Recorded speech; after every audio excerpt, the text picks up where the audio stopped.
Okay, boxing fans, we're back. The comeback is on. Redemption. Like Audley Harrison, we've arose from the ashes yet again to disappoint you all. It's me, we've got Paulie Mack, and we've got No Holds Barred Boxing. And this time we're going to talk about the heavyweight fight you all want to see. We've got the man who's going to take the heavyweight division by storm, fighting for his, for his first title worth mentioning. It's Gary Cornish versus AJ.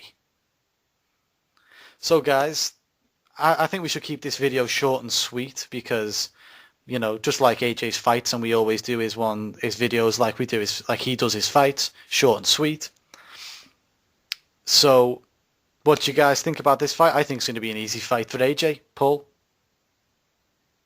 I think the same, to be honest, because Gary Cornish, he's got a record that looks good on paper, but if you watch him fight, he's nothing special at all.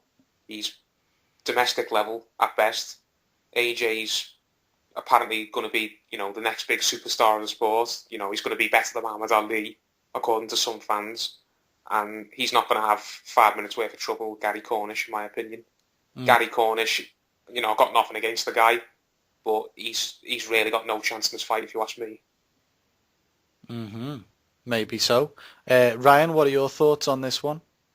Yeah, and I don't think Gary Cornish has any realistic chance, but he might have a little bit of an unrealistic chance just because he's quite tall. But yeah, realistically, if you watch him fight, he's basically just a big lump. He's just very tall.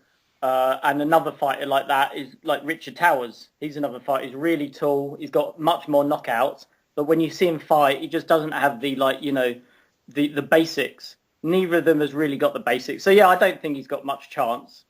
And it also, one other thing I've noticed about Cornish is he's a guy who looks like his feet are getting dragged through cement. You know what I mean? Terrible footwork. I don't rate him. If you look at his record, he's got a very nice looking record, 21-0, and I'm sure Eddie Hearn and Matchroom will pimp that shit on the posters, make sure everyone sees that nice record. Everyone will talk about how he's 21-0 with 12 knockouts. But if you look at it and look at the amount of live competition he's had, if you can name me 5 fights of live competition, non-journeyman, you're doing a good job there. Because out of that, what do you reckon his record is really worth if you take away all the journeymen who are coming to basically lose and just get to the payday, so they can fight next week as well? Paul? That's a good way to put it. It's a blunt way to put it, isn't it? But yeah. If you take away all the journeymen, what's his record really worth? Maybe 3-4-0, if that. I mean, I don't think many of his fights have been on TV. So, and if his fights aren't even on TV, then they're not worth a shit, really, because he's basically been fighting in leisure centres in Scotland, as far as I know. And there's not much else to say. Yeah, he's one of these fighters who's kind of flown under the radar for the most part. You don't hear much about him apart from this, until this fight. I don't think he's fought for any belts of any significance. You think if he was 20-0, 21-0, whatever he is, he'd have fought for the Commonwealth or the British title well before now, but he hasn't, and that just shows how much. It just shows how not bothered about him people are, because he's fought nobodies. So, as you said, his record looks okay on paper. Sky will hype the fuck out of it, like you said, but if you really look at it, it's really not worth anything. So, what are your thoughts, Ryan? Do you agree or?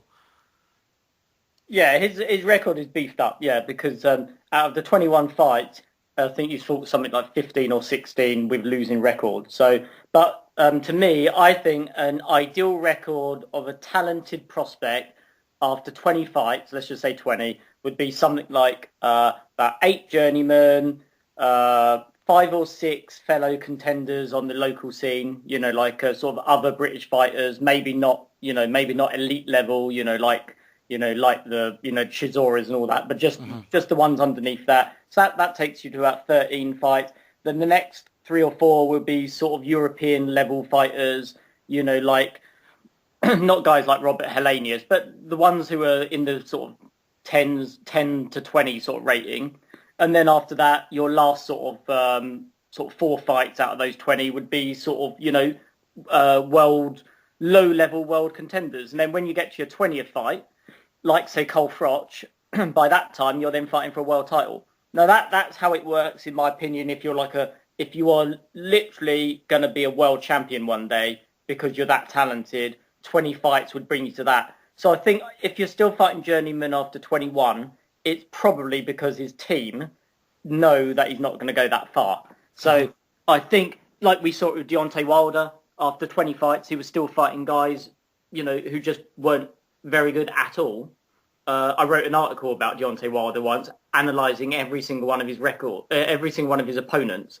And I think like the wins versus losses sort of thing were like not even that different. Like the amount of guys he's fought who had no chance at all were not that much dissimilar to the win section. So I think that his record isn't so much beefed up; it just looks good to the naked eye. But when you delve into it, you can see that he's mostly fought journeyman. So yeah, he doesn't have a chance, and his record does look like an Eddie Hearn dream. Mm-hmm. Yeah, I mean, we're going to leave Cornish there for a minute because, I'm not having a go with the lad. If you're only regional level, that's good for you. Good for you, you know what I mean? You can still make your money and get fights. I don't begrudge him the opportunity, but I just don't think it's going to be a competitive fight at all. But how do you think Cornish would do if he fought all of AJ's opposition to date? Do you think he'd have a lot less wins and a few more losses, maybe? Are you asking me or Paul? I'll ask Paul. How would Cornish do against AJ's past opposition? Correct. I think he'd probably have beaten them all, but he wouldn't have knocked them out anywhere near the same fashion as AJ did. I mean, Gary Cornish versus Jason Gavin, he probably would have just beat him on points, or maybe beat him in the second half of the fight when Gavin just gave up. Yeah. Instead of blasting him out in a round or two. What about Kingpin? Kingpin, yeah, that definitely would have gone the distance. There's no way he'd have knocked out Kingpin. No. I'm trying to think of a few other guys. Michael Sprott, I think he's fought AJ. He probably would have beat Michael Sprott on points as well. Jon Snow? that guy he fought a few months ago. Yeah, he'd have probably gone 10 rounds with Jon Snow as well. Aye. There's the Russian, domestic level guy that he's not got a bad record. Yeah, he's not got a bad record. Yeah, that guy's definitely not the worst of AJ's opponents. I think he's probably one of the best.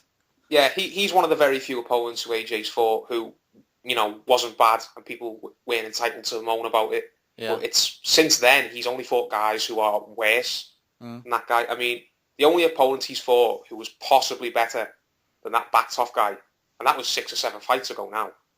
I think maybe Kingpin was the only guy who, at least on paper, was better than that guy. Yeah. So AJ's opponents leave a lot to be desired, and I think Gary Cornish probably would have beaten them all as well, but he wouldn't have beat them anywhere near the same fashion as AJ did because he's not a puncher.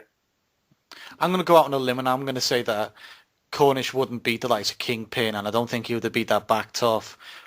But I will say this: his record would look a lot better if he fought some of the other guys that, AJ has fought. Like who's the guy he fought in like his third fight? The Welsh guy. Do you know what the one I mean?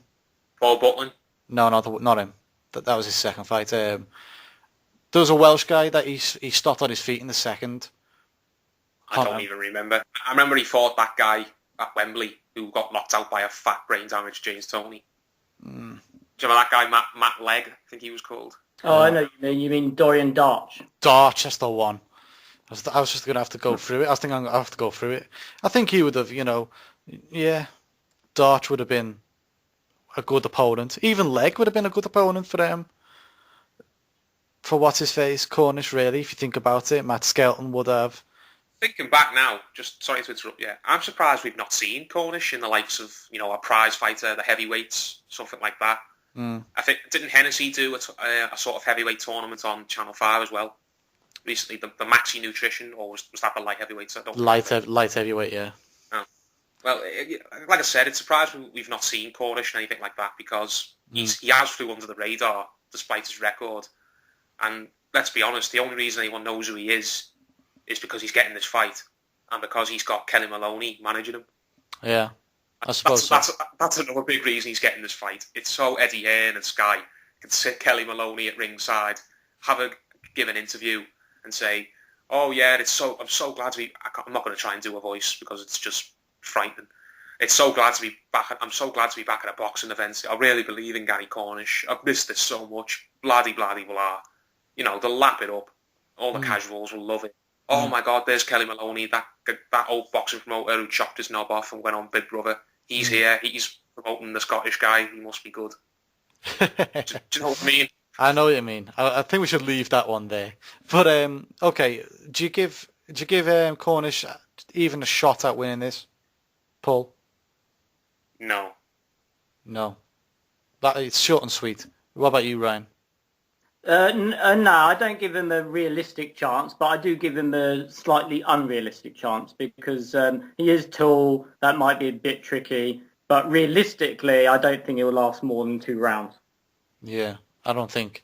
The only thing that I will say is be prepared that AJ might drag him to the 5th or maybe the 4th or 5th. Because he does in a few of his fights now. AJ, he has allowed his opponents into like round 3, and because I think his team have probably told him to try to get more rounds under his belt. Yeah, and don't forget as well, Luke Campbell. You know, he carried what's his name, Coyle, a few rounds last week out, didn't he? He could have finished him at will. He just didn't and took him to the second half of the fight. The one time he put a bit of pressure on and had a real good go, he was out. You know what I mean? Body shots and he was out. Yeah. So I see this being a similar fashion of it. Not actually going to the second half of the fight, but maybe 4th round. Mm. And I'll mention this. Don't be surprised if AJ throws in a few sneaky fouls every now and then, because that's something I've noticed with Joshua. He started hitting his opponents when they're on the floor, and it's a bad habit that he needs to get pulled on, or he needs to stop doing. Very interesting. We'll keep our eye out for that.